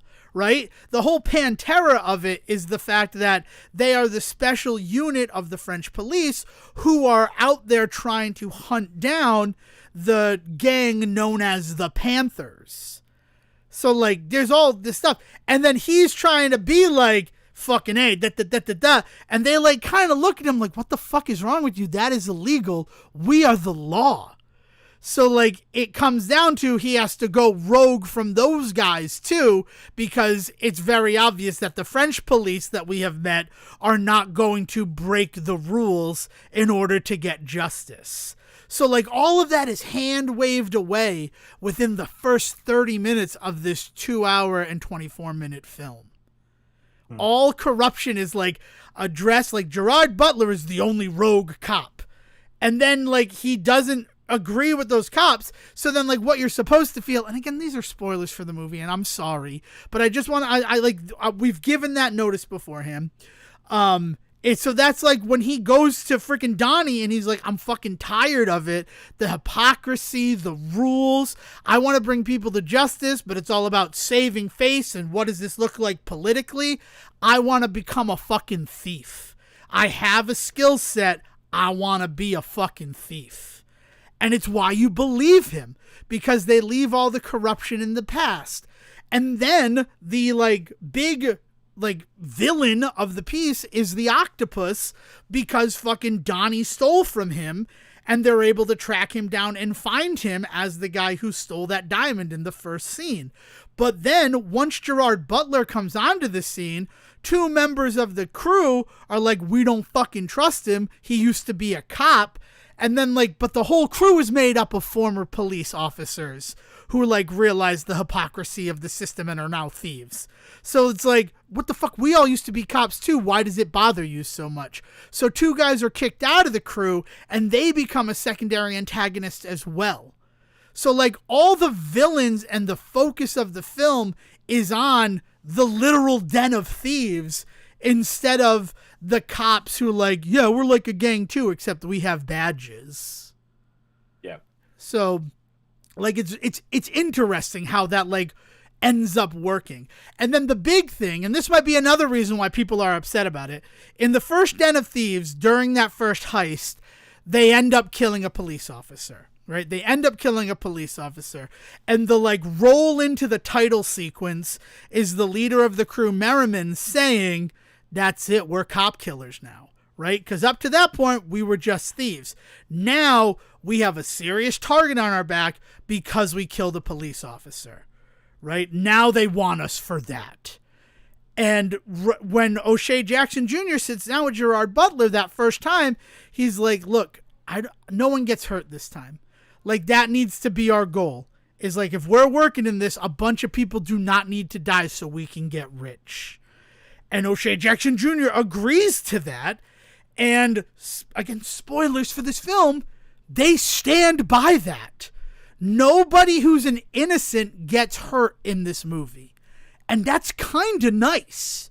Like a guy who's just clocking in to be a fucking security guard, he doesn't lose his life for like trying to provide for his family and himself. Like the people who die are like the fucking guys who turn on the crew and then ultimately are trying to steal from them. Like the people who die, the film gives a justification as to why their lives are forfeited.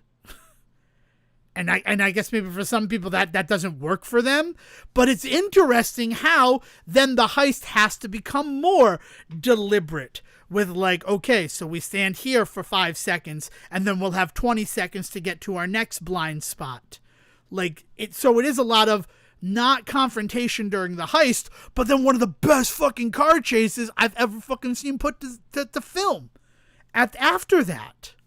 Nice. Yeah, like it is a good movie. I really enjoyed it. Like I'm just sitting there. There's a scene where they end up like going out to a party. It's sort of like the first test for Gerard Butler to see if he can be trusted. And they hand him a joint. And if he's an undercover cop, he can't do drugs, right? Like that's like a whole big fucking thing because then anything becomes tainted and we can't use any of this evidence and it's entrapment, blah, blah, blah, all those things that they say when they use the trope of the cop who's undercover and he's asked to like do drugs. So he takes the drug, he ends up getting fucked up. And then him and Donnie have this like wonderful adventure through the streets of Nice. And then it ends with them eating fucking shawarma and having like a real heart-to-heart conversation. And that was the moment when I was like, this is the perfect kind of sequel. Where it understands that the thing you really liked about the first movie was the weird dynamic between these two dudes. And so we're going to give you so much more of that. And like enrich both of these characters to be more fully rounded characters. Yeah. No, that's awesome. I'm glad to hear that it panned out. Ha ha ha! That was terrible. I've been holding on to it for a while. I know, but I mean terrible. Terrible. Never mind. All right, let's talk about where you at with Creature Commandos because it's over. Because there were only 7 episodes, and I'm so mad about that. I didn't know that. No, wait, I gotta finish it. I don't want to talk about it. All right, we're not going to talk about Creature Commandos though, but it's over. And now that it's over, I would love to like dedicate some time to the series because somebody put a review up and they were like, so it's basically just Suicide Squad 3, and I was like, yeah, from like moment 1. Why is this? They're Task Force M, not Task Force X is the Suicide Squad. They're the Suicide Squad blood monsters. You're surprised by this? Yeah, I don't know. Yeah, it is just the ever evolving like story that the media is, and fans are trying to like create about the James Gunn DC universe that is just really just fascinating to me. Yeah, I don't but I'm not going to say anything else because you haven't seen it, but I'm ready to talk about it. And I was surprised last week because the 6th episode was really, really good. And I'm like, man, I don't like, where do they go from here? I'm very excited. And then it's like, there's only 1 episode left. And I'm like, man, that sucks. But I'm pretty sure it's going to get a 2nd season. And, you know, all of the stuff that it's set up for the DCU. I mean, what have you seen? Like, how many episodes have you watched? I know that they introduced a Batman. I know that there's a lot of controversy around that. Did they ever end up bringing Peacemaker in? Peacemaker shows up in the 4th episode, but in Cersei's vision. So you don't. He's never actually live in the show. Okay. Yeah. But it was interesting to see him there like that, and the fact that there is a Batman, and based on some things that are said, we know how many years at least he has been active in the DCU, which is fucking cool. But yeah, so love it, loved the show as much as I was angry, like crying at things that happened during the entire piece. But yeah, it's Whew. So there's that. I'm 10 episodes in to Reba McEntire's new sitcom, and that show just keeps getting better and better. I have to say it because it's directed by Pamela Fryman. I'm ready to start taking in Last Man Standing too. There, what's shifting gears? It was a weird pilot episode. Surprisingly, the worst part of it was Kat Dennings. She just did not gel with the rest of that show at all, which was strange. I wonder if it's going to be one of those situations where they end up replacing her for season 2. No, I hope not. But it happened with Last Man Standing a couple of times. But the fact that one of her children is Evan. Yeah, is it Evan? Is the main kid, or the friend who wanted to be in a broadcast? He was doing the podcast in the Mighty Ducks show, Game Changers. Maxwell Simpkins. Yeah, Maxwell Simpkins. What was his character's name in Game Changers? Carter. Carter? In Shifting Gears? No, in Shifting Gears is that. No, Nick Gans. Nick from frickin' Mighty Ducks Game Changers. So he was really good in that. Yeah, I love him as an actor. What he did in Game Changers, I'm so sad that show has essentially been erased from the world, which is why I'm taking the time right now to remind people that the Mighty Ducks Game Changers exists. But yeah, he's he was excellent in it. Sean William Scott, I did not know was Sean William Scott until he did a Sean William Scott-ism. He was so good in the character. Nice. That was just really good. I'm excited for that one. But I wanted to bring up the Happy's Place show because it's getting better each week, and Pamela Fryman has directed at least the last 2 episodes, but she's also an EP on the show, and we talk a lot about what Pamela Fryman do. So I'm glad to hear that there's some good sitcoms going on. I think were we just talking last week about the kind of the lack of one right now? It seems like we're because we talked about Going Dutch in the first episode and how it's this is a half-hour comedy, but it's not funny. And Going Dutch episode 2 was excellent. Here's the highest praise that I'm about to give to somebody, and this is because of a conversation that I had with William recently about I do not like Catherine Tate. Turns out I don't like Catherine Tate because of the character she played in the U.S. Office. That's it. Because the character she's playing in Going Dutch, and she's only been a special guest star, so she's not a series regular, but the character they got her playing in Going Dutch is such good acting, and what she's bringing to the character, I'm really impressed by it. And do we want to talk about the Always Sunny Abbott Elementary crossover, or do we want to wait until we get the Always Sunny side of it with the start of season 17? I want the full picture on that one because I've still got some feelings about that are conflicted, but I'm curious to see what the Always Sunny side of it is. Yeah, I am as well. The Abbott side of it was a lot of fun, and one of the best tweets I saw was, "Oh, so I just saw the Abbott Elementary crossover. I really like the show. Love that Charlie character. I have Hulu anyway. Why don't I check out the first episode of It's Always Sunny in Philadelphia?" And do you remember the title of the first episode of It's Always Sunny in Philadelphia, Sejohn? It's the Nazi episode, isn't it? It's The Gang Gets Racist. So yes. So yeah, that's part of it. It's the one where they end up bringing a bunch of minorities into the bar. Their grandfather's stuff, and it turns out that he was a Nazi sympathizer. Yeah, at the end, yeah. But The Gang Gets Racist is the title of the episode. So imagine going from Abbott Elementary, man, I really liked how those characters were. Let's go watch the first episode. Oh. Like, that's a good point. They made a good point there. Because what other reason is there to have a crossover than to, like, try to bring, like, cross-pollinate your viewership numbers? No, it's marketing. Yeah. It's cross-marketing, right? 100%. Right? Yeah, right. There's only one reason the Jetsons met the Flintstones, and it wasn't because, Fred and George needed kidneys from each other. It's because they wanted more Flintstones people to watch the Jetsons. God damn it. Oh, man. I don't know. So there's that. I'm trying to think of anything else that, like, happening with TV. Oh, I got to talk about, well, you know what? I keep putting it on the back burner. It's coming up for the season 9 premiere. We got season 9 of the Say Report. I know of 2 things that we definitely got to talk about. I'm going to write them down and make sure we cover them in the thing. But then the last thing that I need to talk about is the fact that it's January. And see, did you know what happens in January every year? I mean, awards talk starts Oh, talking? right, Or yeah, are we that does gonna start happen, talking, right? like, We're not talking about the award Golden season? Globes, though. And not just because they don't like Nikki Glaser, just also because, like, I don't really care about award shows right now. I'm not in the headspace for it. What I'm talking about is new licensing deals for TV shows on cable syndication. Oh, that thing that we all celebrate in every home across America. Right? Do people not celebrate that in every home across America?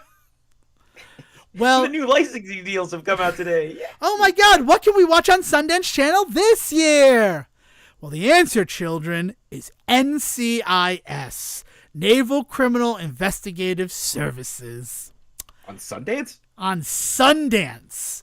And the way that they're kicking it off is with marathons from the beginning of the series. Nice. And let me tell you, you think it's hard watching Den of Thieves from 2018 and 2024. It's really hard watching 21-year-old episodes of NCIS. Specifically, so, like, Kate is there, right? So I can't think of her last name, and that really bothers me. I'm going to go the Rizzoli and Isles track because Sasha Alexander, who played Kate on NCIS, and she was like the mainish character of NCIS. In the pilot for NCIS, not the backdoor pilot from JAG, but specifically the first episode of NCIS where there's a terror attack on Air Force One, and she's a Secret Service agent that ends up being recruited by Gibbs to join NCIS. Like, she becomes sort of like the audience surrogate in a lot of ways, but also it's, as we find out later in the show, Gibbs, having lost his wife and daughter, is out there trying to find surrogate daughters for himself, which is like a real gross thing about NCIS that, like, I could not be fucking happier that Mark Harmon has been replaced by Gary Coleman, or just Gary Cole. Gary Coleman's different. Gary Cole. Yeah, that's Very the different show. Yeah, different show. Like, because that is a thing that, like, yeah, like, Kate was acting as his surrogate daughter. That was the whole thing. And then he does the same thing with Ziva. Like, it's just weird how, like, that's his whole, like, he's supposed to be this badass agent, but his, like, one of his secret character flaws is that he, like, wants his female agents to be his surrogate daughters. So is then, putting that with those specific of words, or is it just that, like, he just seems to adopt people over time? Like, But, like, does he openly express that exact sentiment at some point? yeah, he says it to Ziva. Like Oh she God. says it to him, and he agrees that, like, yeah, I know what this was. You know what it was.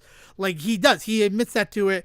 And, like, it's like one of those things where, like, the subtext is there, but it's not. But then, like, you also think, like, he's adopting these women, right? These strong, like, agent women. But then he has the relationship that he has with, like, Abby, where, and, like, she's great in the role of Abby. Aside from that weird one where 4 hands on a keyboard apparently makes you a better typist when That's fighting not a an hacker. actor problem. That's a writing problem, right? Yeah, writing and directing there really failed them. Yes. But, like, and she's the only one that Gibbs is quote unquote nice to, right? Which is not true because he's nice to these weird surrogate daughters. But I would never consider his relationship with Abby to be like a surrogate daughter type situation, the way that I would describe it with Sasha Alexander's Kate, or I should probably give Ziva David's actress's name, Pablo Cody. It's like those are weird things that happen in the show. But then, weird of all, right, we're watching this on in the background. We're not actively watching NCIS, where it's just what is coming on in the background between, like, we were like going through Jeopardies and things like that. Like, we were just clearing some like shows off the DVR that aren't also on streaming. And my mother like saw Sasha Alexander at the beginning of one Jeopardy. And she's like, "What? How long was she in the show?" And I'm like, "I'm pretty sure like season 3 is her last episode." And then we're watching, and it's the one where they get the bubonic plague, which is season 2, episode 22. And fucking now we know the truth about the actor who played Anthony DiNozzo. I can't think of his name right now, and I'm really mad about it. Michael Weatherly. Good for my brain working. That Michael Weatherly, like, Elijah Dushku did not become a main character on Bull because he fucking sexually harassed her on set. So, like, watching what Tony DiNozzo was in the early seasons of NCIS, just like a chauvinistic fucking asshole who all he did was enough to call HR and be like, yeah, this guy's fucking should be fired. I don't care that he's a federal agent. He's making me uncomfortable. Like, was gross. Like, that whole bubonic plague thing, and then he's dying and Kate's nice to him. And then the follow-up episode to that, right, where Kate and Tony almost might have the bubonic plague, is the episode where she is shot by a sniper. So that is the end of season 2, is her getting shot right at the end. And, like, they're real dickheads about it. I'm gonna be just straight with you. Because, like, she gets shot in the chest, and you're like, oh my God, is she okay? And she's like, yeah, I'm wearing a vest, but that's gonna bruise for a week. And then she gets shot in the head. So, like, they really play with your fucking emotions there. Where you're like, oh my God, Kate's dead. Oh no, Kate's fine. Oh my God, Kate is fucking dead. Because, like, bullet through her forehead, brain and blood debris on both Tony and Gibbs's faces. Credits. And then they keep going because it's a marathon with the first episode of season 3. So I was technically correct that her last episode was in season 3 because she's a ghost in it. But the outfits that they put Sasha Alexander in for that final episode of NCIS is fucking disgusting. Like, I don't want to seem like a prude, but like it is just such a, like, representative of how objectified women were 20 years ago. Like, they make her do, like, the Marilyn Monroe thing, and there is a close-up on the shot of her panties. Like, it is just like, what the fuck is happening? And then, like, 3 of the people who have, like, conversations with the ghost of Kate are this, like, sexually charged, like, conversations about how much they wanted the boner. And it's just like, what the fuck? NCIS is a weird fucking show. Like, I'm just like, this was a mistake. Because that's not what NCIS is now. And it's certainly not what, like, the spin-offs that I have been a big fan of, like New Orleans and Hawaii. New Orleans, yeah. Like, those really did away with, like, the grossest part of New Orleans is when they introduced the DEI agent, not DEI, sorry, that's not, the DEA agent, who, like, would occasionally be on stuff, and there was a will they, won't they between her and Christopher, played by, not Shane Black, what is his name? The third Fast and Furious kid. Lucas Black. Lucas Black? Just Lucas Black. Okay. There's like a will they, won't they relationship there. They have like pet names like City Mouse and Country Mouse. And all that stuff felt like super forced because it didn't gel with like the rest of the environment that show had. But then again, NCIS New Orleans is the one where Zoe McClellan, formerly of JAG, right? Like, they killed her off on the show. They didn't kill her off. They actually just sent her away. She quit her job. Because I think it was Les Moonves. It was somebody pretty high in CBS who was like, that actress is not fuckable enough. Get her off the show. Like, that's... NCIS got a fucking history. And it was just like dropped in front of my face as Sundance is like, oh my God, we have NCIS now. And it's like, it's weird, Sundance Channel. It's weird that you're showing NCIS now. I'm just going to say it. But then it's doubly weird that you're showing the weird, outdated, hyper toxic masculinity episodes of the show. Because like, even the show has acknowledged that we can't do this anymore. Yeah, the show itself is strange. It's changed so much in like structure and characters and stuff. Yeah, so like it was like kind of a mistake to go back, but like, yeah, just all the ogling of females in that show. Well, like also the third one introduces Lauren Holly as Gibbs's like former fling from 6 years ago as the new director of NCIS, and the fucking misogyny there.